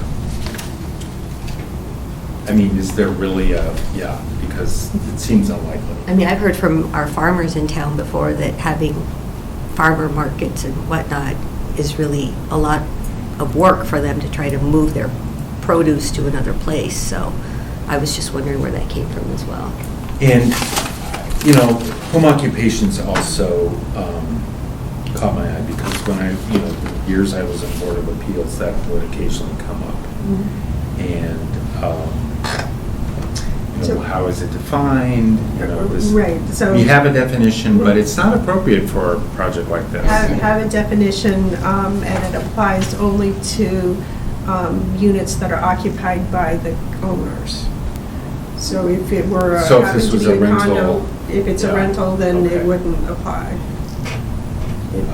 If some of the units are ownership units, then, a person could have run an office out of there. Well, that's fine, yeah, with but it virtual. usually comes up with a guy who has 4 pickup trucks or Yeah. snow plows and all that kind of stuff.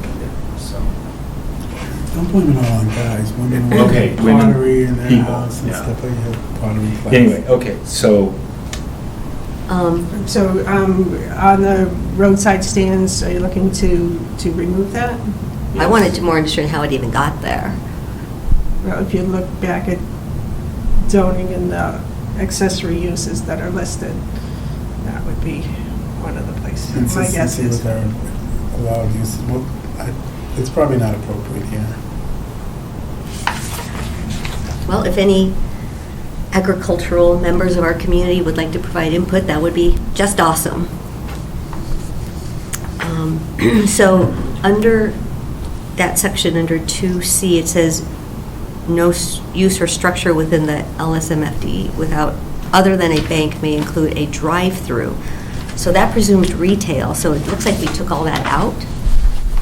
So there will be no retail, commercial anywhere in this development, is that right? not on the 10-acre No, parcel. no, connect. Not on the table, okay. All right. And then, And because if we did include mixed use, it became more than a simple majority. We needed 3/4 for yeah. that. On the revisions from today, there's a question on the right-hand side, commented E12R11, where it references a site plan review authority. Somebody added in also town council. I mean, I think we are the authority and we can ask town council opinion as needed, so I don't think we need to add in town council. Chris probably added that in.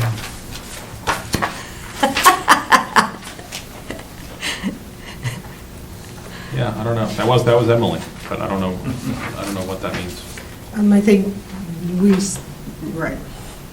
I had a concern about how it all worked together. Okay. Was my concern. Got I it. think we need to question back to town council. Got it. So one thing I did today was I printed out the existing site plan requirements, and just to make sure that we keep all of the design requirements from current site plan review, that we have at least that much in this bylaw. Yep. Thanks, Maren. On page 5 of of today's revisions in the purple, it says, under 173-252, it says, owner, and I'm not sure what that's intended to mean. Applications for special permits for the Aquifer and Water Resource District's owner? All other necessary, it doesn't make sense there. That's just the where that comment came from. Oh, that's where the comment came from. Okay, got it. Thank you. So I have a question on 173, 253, it says dimensional requirements and design standards. So I just would like an answer, so all the design standards that the original, I think, Littleton Station Group did, are those not being used at all in here? Because again, the design standards are different than the dimensional standards. And the answer is later in the design guidelines, page 9, section 7. Emily added reference to that the planning board can adopt design guidelines. And, this is where I would recommend that the planning board officially adopt the design standards that were created during the prior work. I'm sorry, Maren, you said under section 258-7? Page 9, number 7. It's red. Design guidelines. How do we do that? How do we adopt it? Well, after you have a district, Okay. presuming Then we do it, passing, yeah. then the board would adopt that. And give you an opportunity to re-review them, see if they, because at the time, we were talking about possible mixed Yeah. use, see if they need to be updated. So Well- then, so that points to probably we'd be better off with a different title for that section Right. you were looking at. So I'm sorry, Maren, I'm looking at my page 9, and there is no number 7. It's, in mine, it's a big red paragraph. Are you looking at the most recent one? Okay, there it is. Sorry, guidelines. So yes, renaming that. So you would, Maren, you would just say, don't call this section dimensional requirements and design standards, just call it dimensional requirements and then have another section that says design standards? Well, the other one is design guidelines, so does it make sense? I think you have to. Okay. Well, this that's one here fine. is called design standards. Yeah, But and we then- know that it's, So it's like the numbers. so I think design standards is the least, it requires less change, I guess is what I would say. These are the ones you guys did.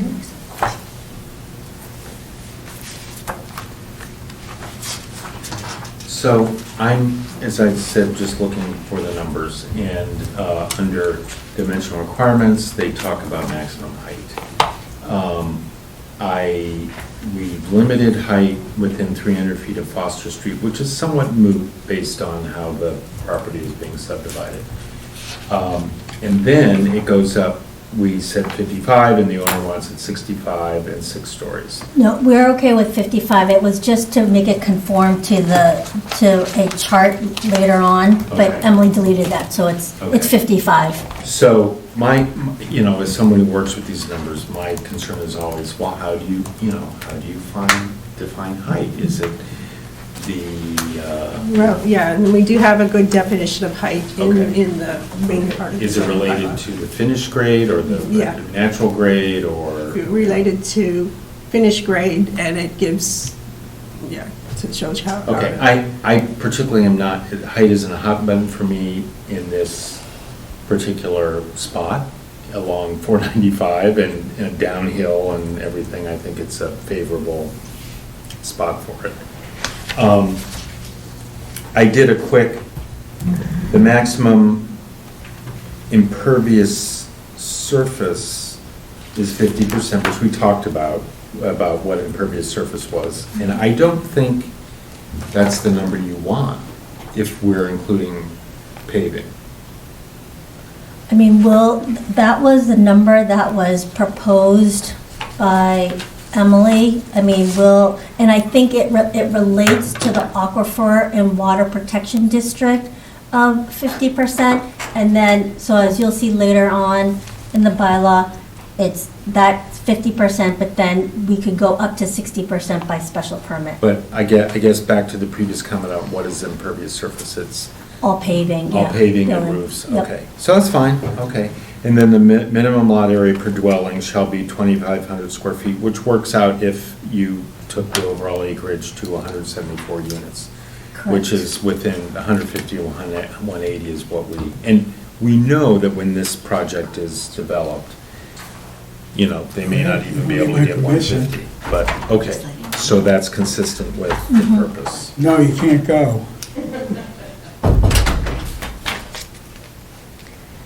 So Chris added here a comment around, can we add a front yard setback from a road? Yeah, there's a setback, there's front, side, and rear yard setbacks in the bylaw from a principal access drive or a property line.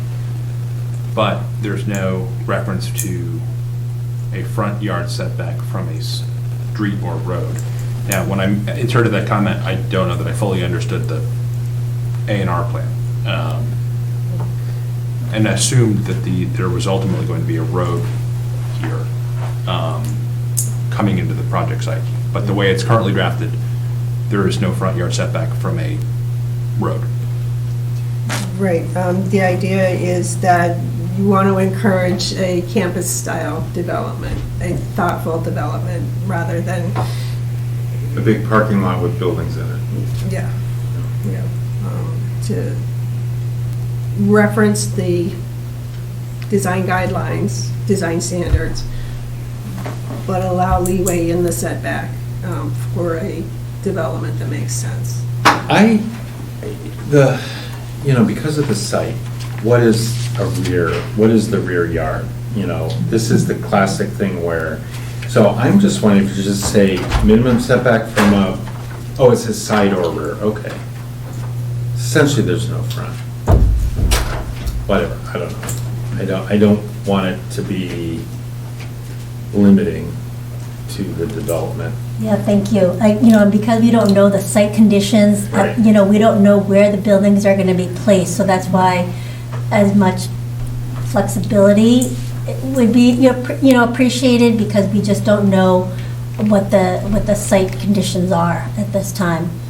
I think the other thing is we were trying to promote for sale units rather than high-rise for rent units, so giving them as much Well, when have flexibility. we talked about for sale units? We've always talked about it. No. No, we have not. You We want these haven't. all to be apartments. Well, for one thing, that's how they get included in the SHI.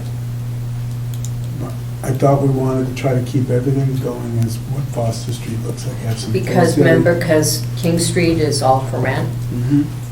It always talked about empty nesters, senior housing out there, that's, I get that. I guess the problem is, I don't think, well, I don't know. I think there's gonna be a mix. If they could do a mix, that's fine, Right. but in general, that's not affordable housing. Well, if we can get money from the state to make it affordable housing, to do it for sale rather than for rent. If you do it for rent, you're just gonna get an apartment complex, and that's not what we're trying to get something that mimics what. So if, under that scenario, then we do have to pay attention to some of these numbers, and I think they're fine. I don't think we really have to. We have to give them enough flexibility so that they can fit it all. This is tight. Oh, yeah. Once you put in Right, a- to fit it all and give treatment them an plans option and- of different housing types. Yeah, give them an option for housing type. I'm gonna wait till we're done, So, if we ever get that. so is it possible to be able to have a statement, though, that says very specifically around those setbacks that, I know it's going to be a site review, but that we have the authority to move them if, say, they're this close, and we're like, no, you need to make it a little bit further away, right? I mean, we still have the authority to do that. So building to building distance, is that what you're, Well, I mean, because that to is what Chris, addressed in the. to what Chris is saying, though, front yard setback from a road. Mhm. If it's, okay, if the, not the buildings, if the road, Mhm. is too close. Right, if the road is too far, if the building's too far away from the road, then they will automatically put parking in front of the building. If you want to avoid that and have more of a village feel with the parking on the side and the rear, then you have the buildings address the road up closer to the main driveway. I mean, I it's all hear going to you. be back from Foster Street. You'd have a so- better chance at this lower density housing if you didn't have the setback. The setbacks are gonna, for the lower density, are gonna create a big wide, you know, and the trend is toward tighter Yeah. neighborhoods with, you know, walking front yards Okay. and all that stuff. I was just simply trying to address it because Chris brought it up and we've had the conversation, so it sounds like we're okay with how it is. Yeah. It doesn't seem limiting. So under exceptions, which is J, it says, site plan review authority may waive the height and setbacks to accommodate the installation of solar, thermal, etc.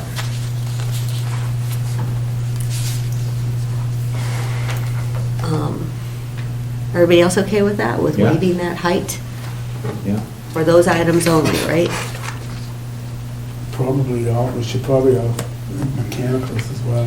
Well, that is the exception about that is for mechanicals, and then they limit the percentage of square footage. I mean, what if the mechanicals look really ugly and they're just sitting up there like this ugly crown? Shall be screened if visible from a public way, and then I believe, if I recall, they're also addressed in the design standards. Okay. So, and if that's some design point that's of interest, then the board would include it in the design guidelines. Okay.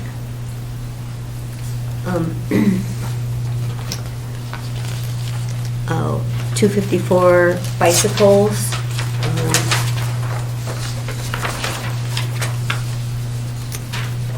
Let's see if it was changed here. There's that negative thing again, shall be provided for no less than half the required bicycle spaces. Don't we already just have that up above? It tells you based on the number of spaces, how many you have to build, because the whole, The bicycle parking spaces and bicycle storage is the, Yeah. in addition to Yeah, the it's required like a parking. covered. okay. And shall, so the original language in the rubric from the state says shall be integrated into the structure of the buildings. Is there a reason why that wasn't worded in there like that? Maybe they're gonna be freestanding.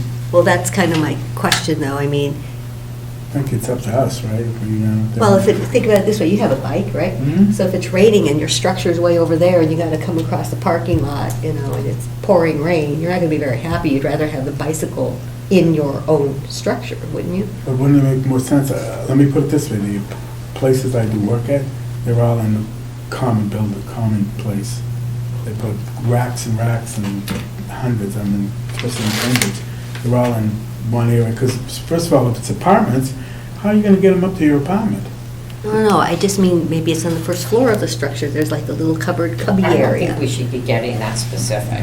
Okay, all right. I do understand commercial property owners are chafing at excessive requirements for bike Oh storage. my God, it's ridiculous, it's brutal. Anyway. So, we'll try to get parking. out of this in our lifetime. Yep. Under 255, performance standards and criteria. I guess I'd like to understand why we kept in the notion that development standards are applicable to all multifamily development with more than 25 units within. It should be for all the units. I mean, so because one particular area might only have 24 units, does that mean they don't have to follow these standards then? I mean, I'm taking this very literally. So I would request that we remove the words with more than 25 units within. I agree, especially because we've talked about some units might only have 4, so. I think the reason they put it in there is because they're more concerned about the bigger buildings. The small little ones are gonna try to look like houses and stuff like that. The bigger ones are gonna have more, but we put it. Yeah, but if we want to have sidewalks and, Okay. So can we remove that piece, please?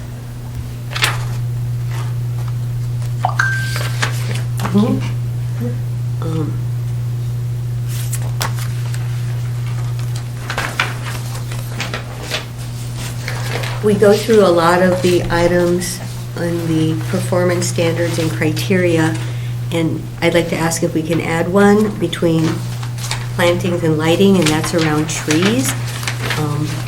We've talked about this topic in other projects that we've dealt with, where developers clear cut, and so is there anything that we can say here that would reduce the number of trees being cut? This of all is worse because we're trying to put density on a lot smaller parcel than we normally do. Okay, so we covered that in site plan review, what we have right now. Major topographic changes or removal of existing trees is minimized. That's one of the design requirements. So it is covered that way in site plan review. Well, is that in these design standards, though? So that's where it's getting confusing. So we follow site plan review, this has its own design requirements, and we're going to follow this as well. Right, the specific site plan design requirements for this 10-acre parcel would be the detailed ones. But it doesn't negate, you still have these as well.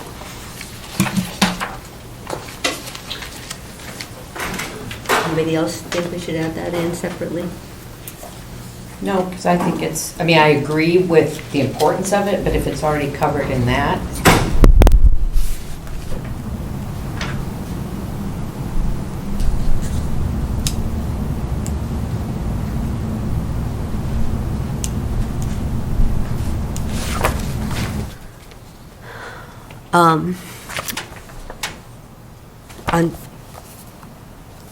At the end of all of those, it goes through, on site design, it goes through J, and then I would recommend we add K and L.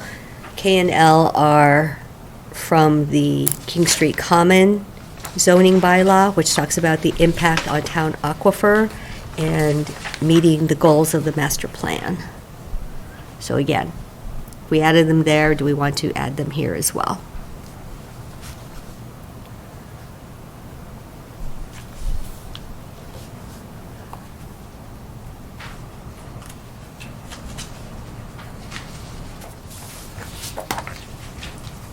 Any thoughts on that?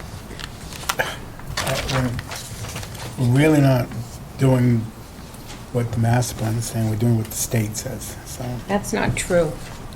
The master plan, I mean, it was in our master plan before this, we were planning to do this before the state even I told us know, to but do we're it. not doing what the master plan said we're doing. We're putting in apartments. No, We're the try- master plan just talked about putting in housing there. Okay, well, we're putting in Yeah. housing there. I think the more we can tie it back to the master plan, the No, better. I agree you with you know? 100% that we get the residents at town meeting to say that we're doing, not only we're being forced, but this is part of the master plan. I agree with that. I don't know if it has to be in there, but I don't care one way or the other if it is or isn't. I know that we addressed the aquifer in a later section.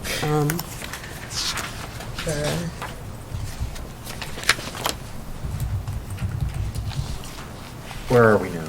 What page? Oh, you're talking about stormwater management?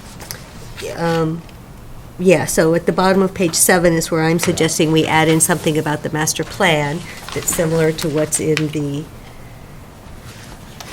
King Street Common one. And then also something related to the impact on town aquifer.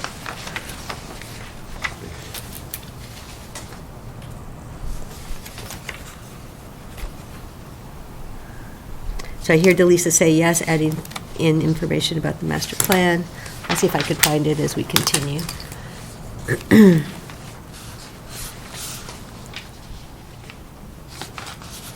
So in terms of height, I guess I didn't think we had ever agreed to up to 65 feet. I thought we had It's only agreed to 55. Oh, okay. They. Sorry, I'm still looking at the old version since this one Well, they didn't get changed to it us. back. I'm wondering where this building height wall condition table came from. Is that from Emily or? Yeah, it is. Okay, so, And she- because I'm not familiar with that. It's not a code thing. But anyway, fine. Yeah, and we reviewed it a couple times, and it seems to make a Okay. lot of sense.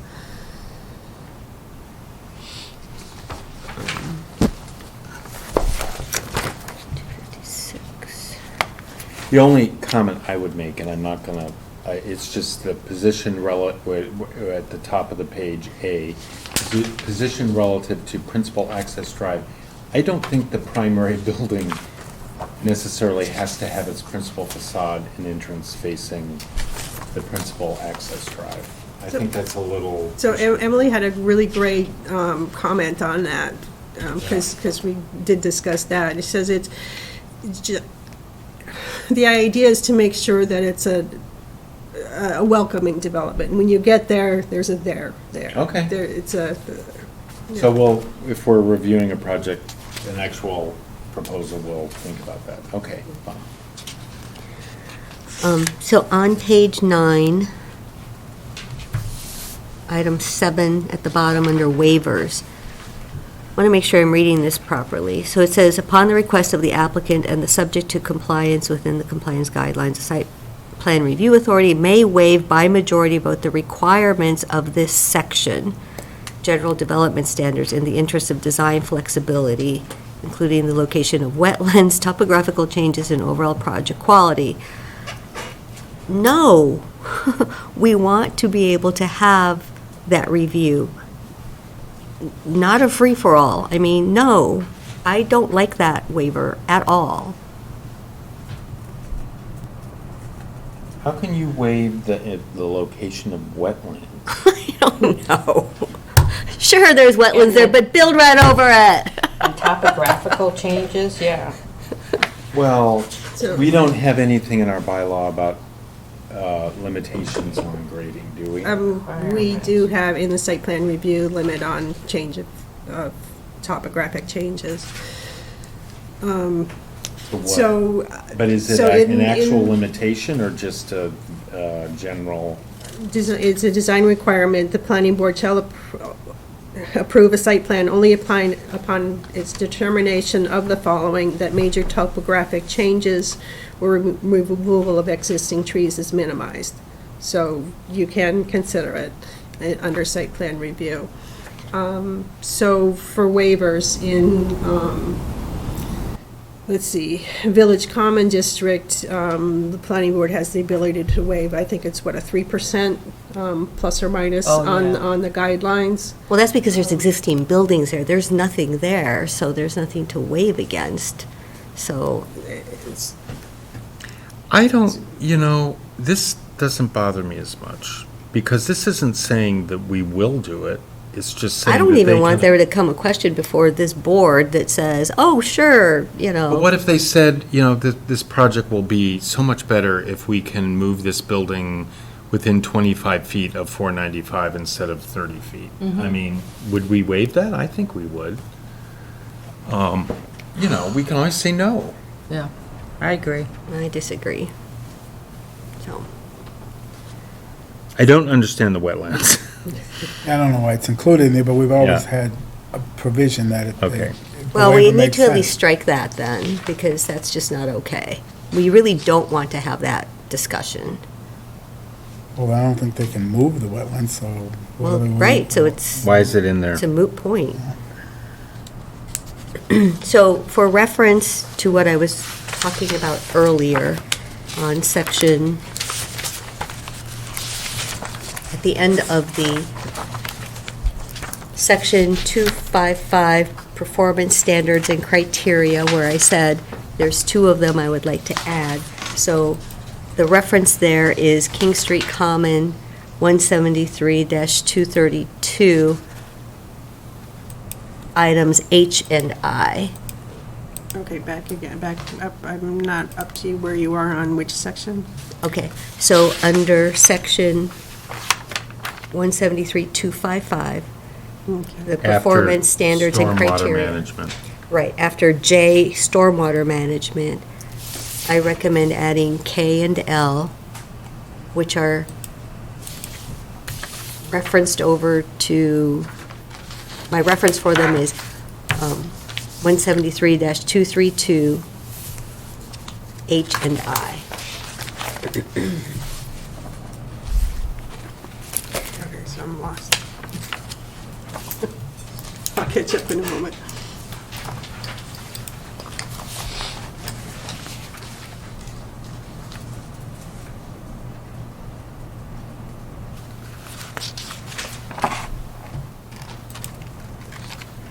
So 173-255, number 2, site design. At the end of number 2, which is J, add in K for impact on town aquifer, and L, meeting the goals of the master plan. And those are similar to 173-232, H and I. So that's what I was saying for that. Continuing to move on, I like the fact that the design guidelines are in, or design standards are in there.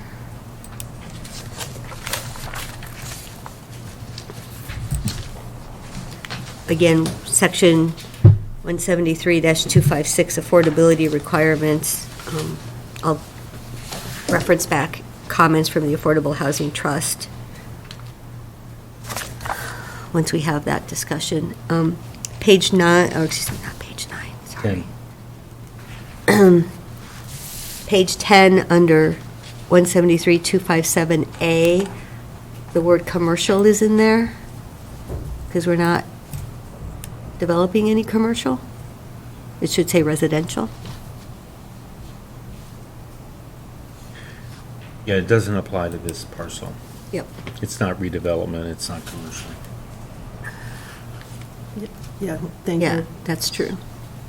Good point, Jeff. Um,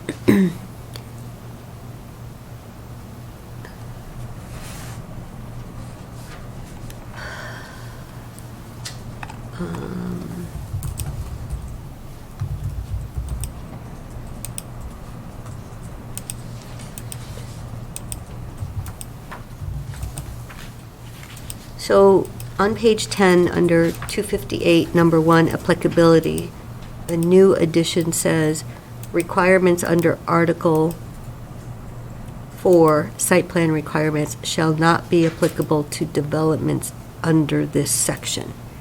That seems very circuitous to say that whatever site plans you had planned, don't worry about it. So whatever site plan review you had planned, don't worry about it. What does that mean? Site plan requirements shall not be applicable. What's Article 4? I think that was originally a comment that we had made in Article 173-248, where some provisions of the bylaw are excluded, but I think now we can just delete that sentence because, the site plan review, it is applicable because it's like the design, it's those design guidelines would be applicable. Okay, thank you. Good. And I would just like to say that those citations, could they start at 247 instead of 251? Because 247 is where we talk about the purpose, and I think it's really important to be able to include that we are actually meeting the purpose of the bylaw itself. So that would be in both 1 and 2 of that section.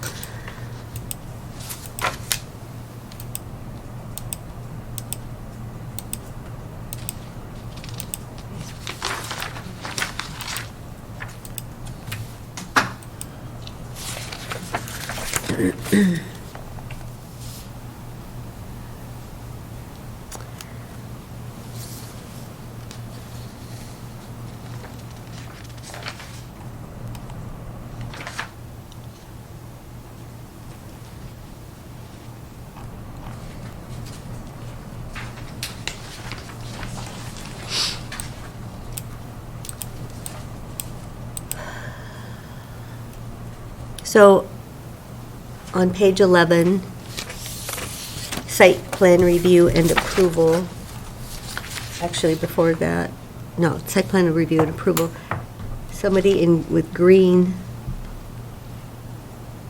highlights took out that the site plan review authority may impose reasonable conditions at the expense of the applicant to ensure that these conditions have been satisfied. That's actually, But it's below there, look. it got moved? It got Yeah, it's moved Okay. down. Thank you. I hadn't gotten there yet, Jeff. Okay.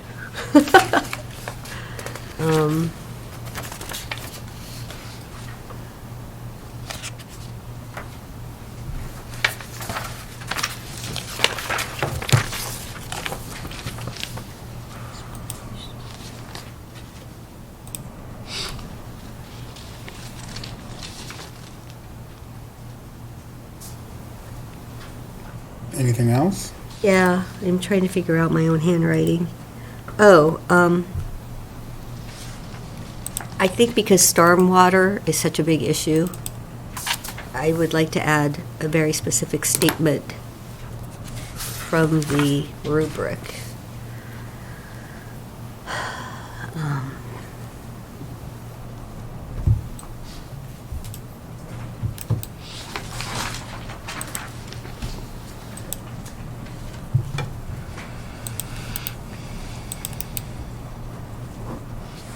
If you look on page 34 of the MBTA's rubric,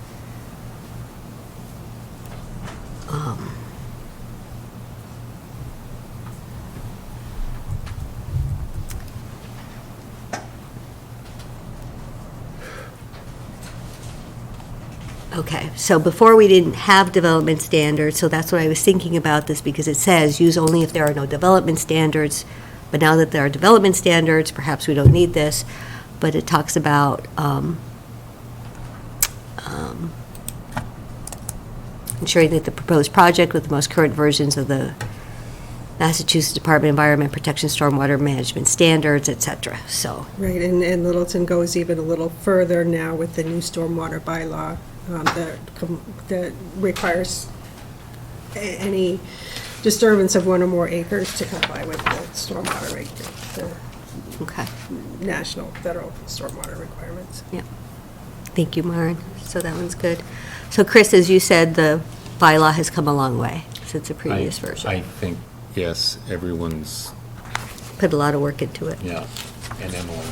Do we have any more questions before I can open it up to the people that are sleeping in the background? You can bring them pillows next time if you I want. wish I'd known, I would have. Coffee, anyway. Could we have done this with ChatGPT or? All right, You know how much money we could cut then? he's getting a new pool out of just tonight. Anyone in the audience have any questions or concerns? Mark, you had a question? Sure. Mark Rambacher, 205 Fargo. Your minimum lot cover, your minimum lot size will prevent this from being subdivided like you did with 550 King Street. Because if you tried to build the apartments in one spot, on one lot and condos on another, the apartments will have too high of a, I believe you're going to exceed your minimum lot, or your maximum, your size. Also, I'm unclear when you're screening things from the public right-of-way, is this entire project considered part of the public right-of-way, or did the residents have to look at all of the utilities? I also had a question on, it is 255, section 5, where it says shared outdoor space. Things like a rooftop terrace count as outdoor space, but they also count as open space. But it doesn't, a rooftop terrace doesn't meet the definition of open space. It also says there's a minimum open space requirement here, but there's no minimum open space requirement in this plan. Correct. At one point, the board had considered open space requirement a cluster requirement, and then that was removed. So there are still, as you noted, there are still a couple references to open space. I want to go back to your first comment about the subdivision of the parcel. Chris, this is zoning, I guess the MBTA does require that the zoning applies to specific parcels, not, and so subdivision wouldn't be allowed. This is off the top of my head, but I believe you could subdivide the parcels. So the starting point is going to be the purple lot that we were all looking at before. Well, you could subdivide for the purposes of ownership. Correct. Yeah, but not for the purposes of a project. You could subdivide for purposes of ownership or of phases or sub-phases of the project. Right. And you could do that because there is no minimum lot size for this zone. So lots could be any size you want them to be, provided that once you start putting housing units on any particular lot, you have a minimum of 2,500 square feet to support each dwelling unit contained on that lot. So at the outset, you could subdivide it really however you wanted to, but once you start infilling it with actual housing, how you draw the lot lines would become complicated. Additionally complicating the subdivision is the idea that, there's not going to be any road within this parcel of land, but there's also no frontage requirements. So once you start subdividing it, subdivide's the wrong word because it's not a subdivision within the meaning of the subdivision control law. You could A&R to your heart's content once the plan goes through, the zoning goes through, because you would not need any frontage to create new lots by way of A&R plan. Does that make sense? Not really. I mean, it may make sense to you, but not to me. So we're going through the process with 550 King of they are, for financing purposes, dividing the 40-acre parcel into 20-some things, and they are showing parcels that will be roads and this and that. And I think we could understand that process on this, if they have different phases or whatever. Is there a detriment to the way this is written, based on what you just described about the infinite A&R potential? The only concern that I have been able to identify of the use of A&R plans for now and the ability to use A&R plans going forward is that I don't know what a principal access drive looks like on the ground. And your subdivision control regulations wouldn't apply to the construction of a principal access drive. Right. So if you want to have some regulatory oversight into what the road looks like or future roads look like, I want to think a little bit more about how you exercise that control. Because site plan review is not an ideal vehicle for telling someone how, what the road width. But I think it has to be a minimum of 20 feet though, as like a drive, like that is. Under what? For a way. I also that may be an think engineering that- standard, but I don't know that is a. But to some degree, and people are going to get mad at me for saying this, you rely on the hope of a developer to have a successful project. The cars need to get in and out. Yeah. So I don't think we need to go crazy and. They're gonna have to do something that makes work, so people can get in and out, and that can tie into our existing roads. Because once you're in this parcel where all the housing is, we don't want to apply subdivision standards to that. It would kill the project. Curbs and this and that and this dimension and. Right, and once, they will also have to comply with fire code Right. for So we have access. site plan review, okay. Anything else? One other point, the multi-use path probably should be excluded from the impervious requirement. It's something we're asking them to put in. We should not make them count that as part of their 50% impervious. I think that's reasonable. It may not even be impervious anyway, it may be a, stardust or something. Okay. Anyone else in the audience? I just thought of one final comment, and that is with sustainability, climate change, all of that kind of stuff, shouldn't we as a town be looking to add the requirement for electric vehicle charging stations in all parking structures and parking areas? I think the state is now requiring, I know in residential work, you now have to get a building permit, you have to indicate, you don't have to provide it, but you have to indicate, you have to wire for it. Yeah, provide the infrastructure for it. I don't know how that fits in. I think that we should be on the cutting edge and do it. Well, but you wouldn't do it for 100%, would you? Or- No, No. no. Okay. And is that better placed in zoning or in the design guidelines? Design guidelines. Design It standards. really should go in the MBTA parking lot, to be honest with you. I don't think that's in there. I can't remember. Yeah, I think So that long it's just a ago. couple of years ago, so probably not that. So if that's the case, then would this have to be, it would still need to be added in because it's not in here.